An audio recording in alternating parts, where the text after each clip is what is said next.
I bought a fucking Indian Chief.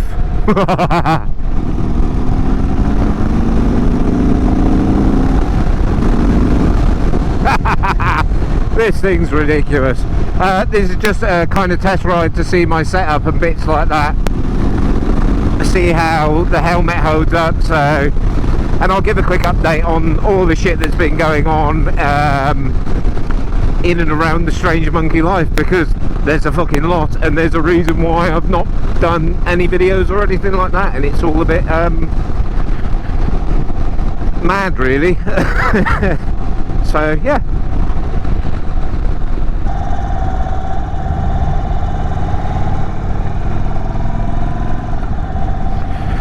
So yeah, I've basically I've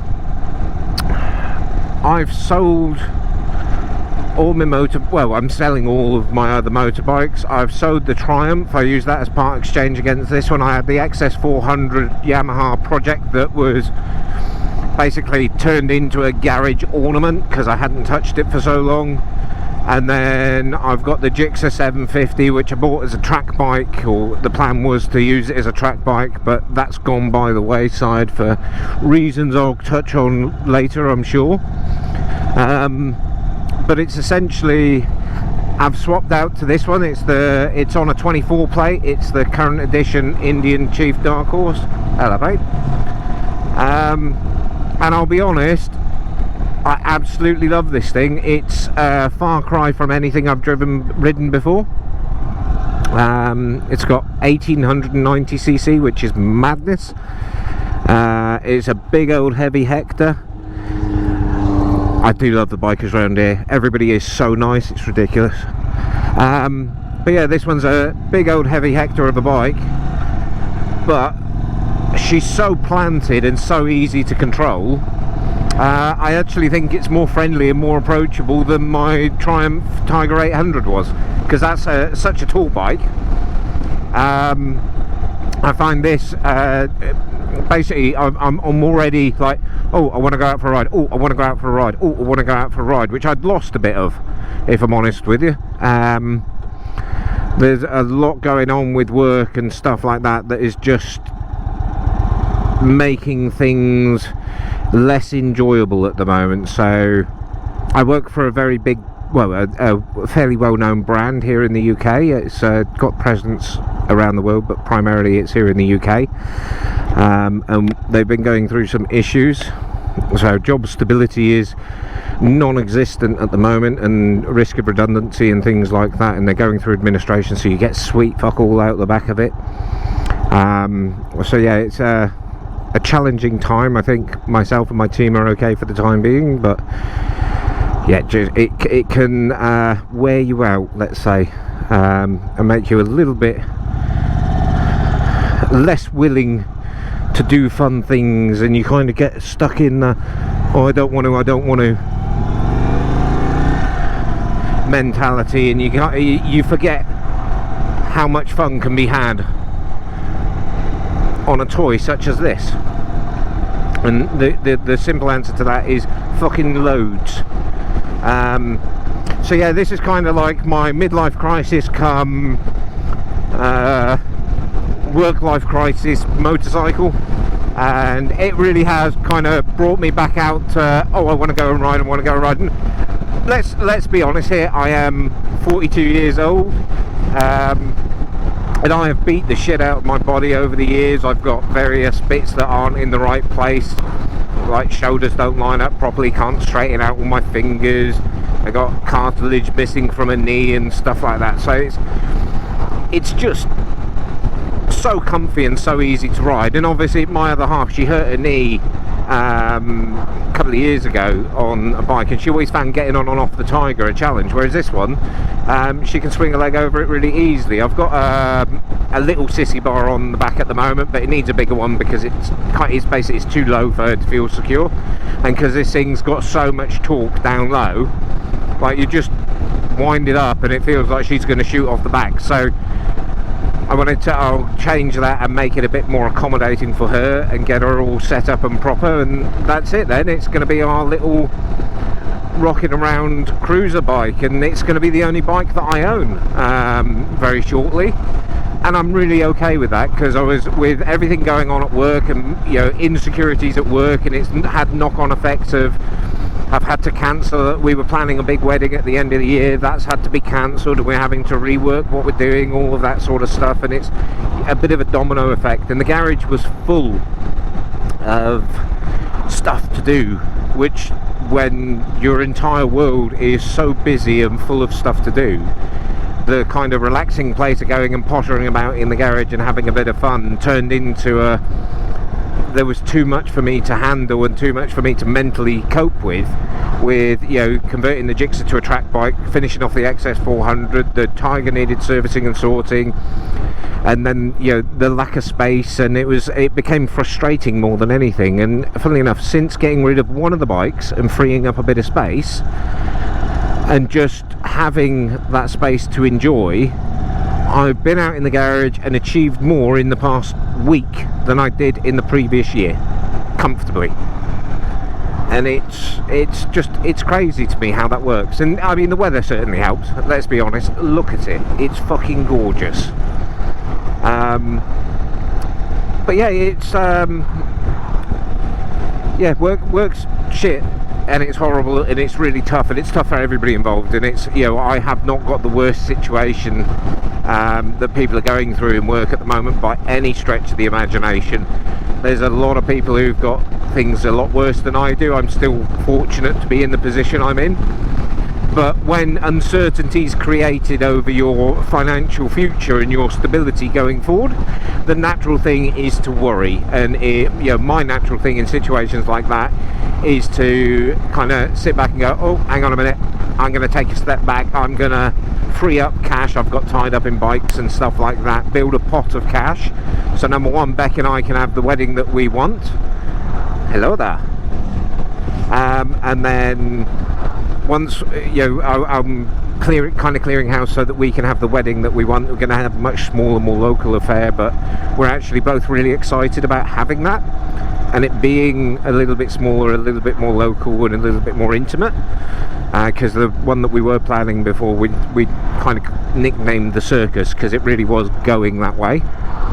And yeah, it's just like all these things happen for a reason, don't they? And it's I mean, there's a little factoid thing that kind of reinforced that we'd made the right decision. So we were planning the big wedding do, New Year's Eve party type thing, the big hotel a little way away and stuff like that. It was going to be a reasonable sized deal, not ridiculous, but big enough for it to be properly fun. And we made the decision, actually we're going to cancel because of what's happening with work. I've not got the employment stability that you need to commit to something like that, because it's, whilst deposits were paid, there's multiple payments going forward. So we decided, actually there's a couple of places locally, including a particular hotel that we really like it for the wedding reception and meal and stuff like that. And a week or so before, Beck was on the Instagram account of a wedding planner, and they had a little competition going, so Beck kind of just chipped into the competition for a giggle before all the redundancy and that sort of stuff kind of kicked in. And they came back to her the day after we made the final decision, we are going to cancel the wedding, we're going to replan everything and stuff like that. And they said that we'd won venue hire at the hotel that we wanted. Which, if that's not the world's way of saying you're doing the right thing, I don't know what bloody is. It's basically the world turning around going, yeah, you've cancelled that, but here's this, carry on. So yeah, we're at a really good place about that. It's work is a challenge at the moment, I think is the best way to put it. Not knowing what your future's going to hold. The company I work for is currently in administration, but it's what's called a trading administration, so it's being set up to be bought by another company, but obviously we don't know what that company's planning on buying, how it's going to be done and stuff like that. And let's be honest, who the fuck knows? It's yeah, and I've been thinking about getting something a bit more laid back, a bit more like this for a while. It's one of the reasons why I was building the XS400, but with the way work was going and stuff like that, just the time to build it was never there. And I bought this, and then it was an immediate realization, it's, well, even if I finish the XS400, I'm never going to use it, because this does everything that I want. And yeah, it's basically, I've got a couple of friends who've moved into a similar style bike. I've not been out riding with any of them yet on these bikes, but that's not really, you know, I bought this one primarily for my own kind of my own enjoyment. This is what I missed, like the Gixxer and the Triumph. Like the Triumph was my utility vehicle. Like, I used it for commuting, I used it for basically clunking about work, stuff like that. When I first got it, it was very much oh yeah, this is a fun thing, but after a little while it got to be very, very focused on, I use it to go from point A to point B reasonably, and the Gixxer was going to be I'm going to use it to go from point A to point B as fast as humanly possible, and I wasn't really enjoying either of them. And then I got this one, which is, I'm going to go to point A to point B with a really big fucking smile on my face. And yeah, I know it sounds stupid, but this bike, out of all the bikes I've had, this one reminds me more of the Mutt 125 that I started out on, the Mutt Hilts 125, in the grin factor. It just makes me smile. And right now, with everything that's going on with work and cancelling a wedding and stuff like that, and you know, we're replanning the wedding, and Beck and I are still in a fantastic place. It's just, it's a big change, and for me, I can struggle with stuff like that sometimes. I don't particularly like it, especially, you know, we've made a decision, we're doing something, and then having to change it can fuck with me a little bit. So being able to come out, clear my head, like I needed to pick up some spray paint the other day, so I rode from my house in Huntingdon to Peterborough to pick up some spray paint, did it on the bike, and I'd not been doing that. I'd not been like, oh yeah, I'll go out, and it was a bit drizzly, it was fucking freezing, but I still went, oh, I'm going out on the bike rather than taking the van or the car. And it's like, I've got that kind of mojo back, if that makes sense, which I hate, because that was actually a phrase I've just realised now I want to punch myself in the dick. That's a phrase that the CEO who got us in all this fucking trouble at work used to use, get your mojo back. And that guy was an absolute bellend.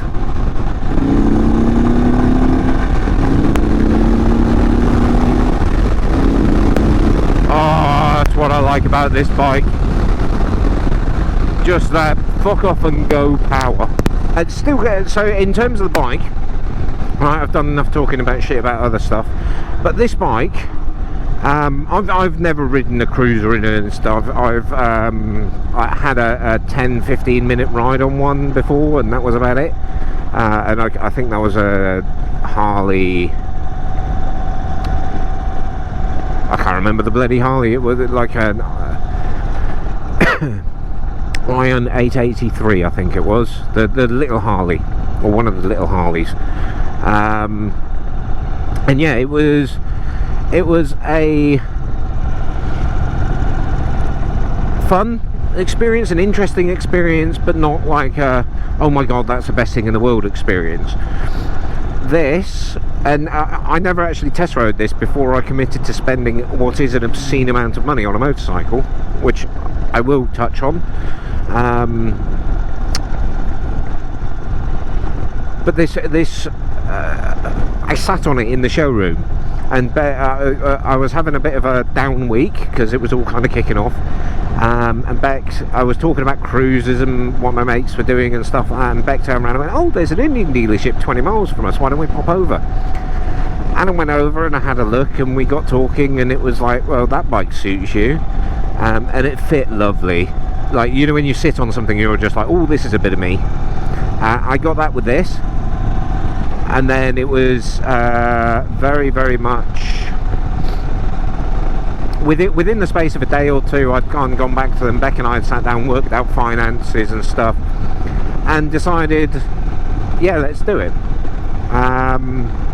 And the reason being is there's a couple of, obviously I'm clearing out the bike, so I'm only going to have one, so I want one nice bike, for lack of a better description, a really nice bike. And also this is on PCP, so this is on finance.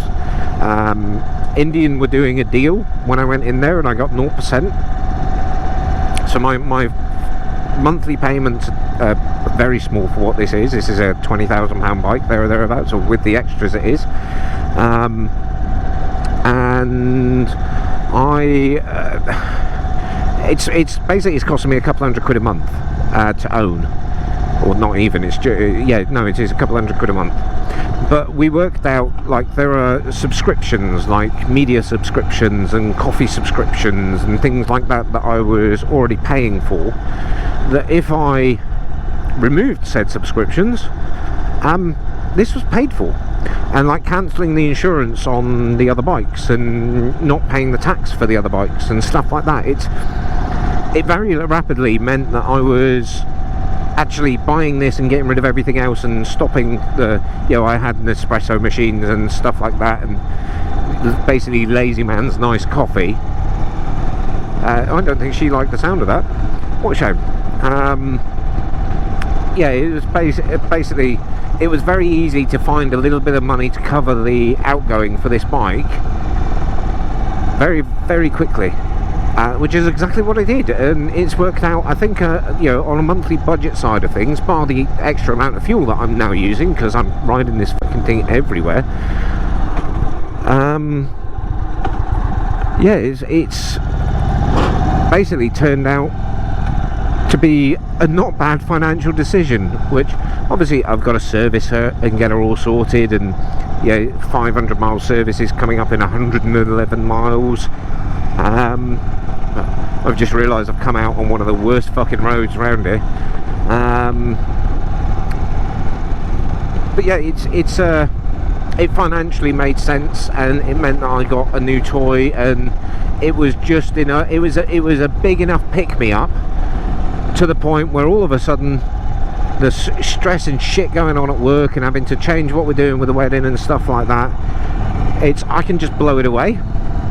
I come out and do this, and I'm not ragging the bike, I'm not riding dangerously, I'm not riding aggressively, I'm properly chilled out, enjoying the scenery, enjoying chatting shit, and just enjoying the sound of this bike underneath me and the feel of it. And fuck me, it's brilliant. Like, it really is. Like, this engine, it's air cooled, it's basically 1.9 litres, which is almost the same size as the engine in my VW Transporter, which is fucking hilarious. And it's, if you're interested in Indians and stuff like that, it's not got high horsepower. It's about 95, 100 brake horsepower. It's got I think it's 160 newton meters of torque, which is the mental part. That's the really fun part of this ride. But it's the way it rides. It's just so, it feels a bit like a muscle car in that sort of sense. Having driven similar sort of cars with that, like, it'll go around the corner perfectly fine. It's perfectly happy, leaning over a little bit. It's got quite high mid-set pegs. It does like being chucked around, and it's fucking stable. But you can then go and just that straight out power, that straight line power from a stoplight just makes you fucking laugh. It's not going to be anywhere near as fast as sports bikes or anything like that off the line, but it's not supposed to be. It's the kind of gut punch of power it has, which is, linear power delivery on the sports bikes and stuff like that are fantastic if you want that surgical acceleration and that kind of ballistic, manageable feeling. And this thing is less powerful by or less fast by every measurable metric, but I think it's fucking brilliant, and I think it is more fun to ride this than it is the Gixxer or the Tiger or even my CB650R, which up until buying this, that was my favourite bike by a country mile. That thing was just rowdy, loud, didn't have to go fast to have a lot of fun. And I think that's the thing for me around here, is you don't have to go fast to have fun. It's like, I'm doing 50. I'm doing 50 miles an hour. Fuck me, that was a big drop. I told you these roads are bad. I'm doing 50 miles an hour, just pootling around on shitty country lanes, being absolutely attacked by bugs. And you know what? This is so much more fun than going out and tear-assing around at, triple digits and trying to figure out how to get my knee down and that sort of shit. Like, I always wanted to do stuff like that on a track, but when it comes to road riding, it was never, I don't know, it just never suited me. Never suited the kind of riding that I do and the kind of thing that I wanted to do. This just feels a bit more me, if that makes sense. And I think, God, these roads are it's all farm traffic, so all the roads get covered in mud and grit and stuff like that, and I'd really not like to drop this one. But yeah, that's kind of it. This bike to me is absolutely phenomenal. I fully appreciate you might be into your ADVs, you might be into your super sports, you might prefer your classics, your nakeds, Triumphs, whatever. It doesn't matter. Find the bike that you go when shit's getting you down, when you're feeling a little bit under the weather or you're just not feeling particularly great about things. Find a bike that makes you go, do you know what will cheer me up? Going out for a ride. That's what this is. It's fucking brilliant. I don't know, it's got toys, it's got tech and stuff like that, but that's not the leading feature of it. It's this monster of an engine, and that makes it fucking, and it's the way it does it. It's not like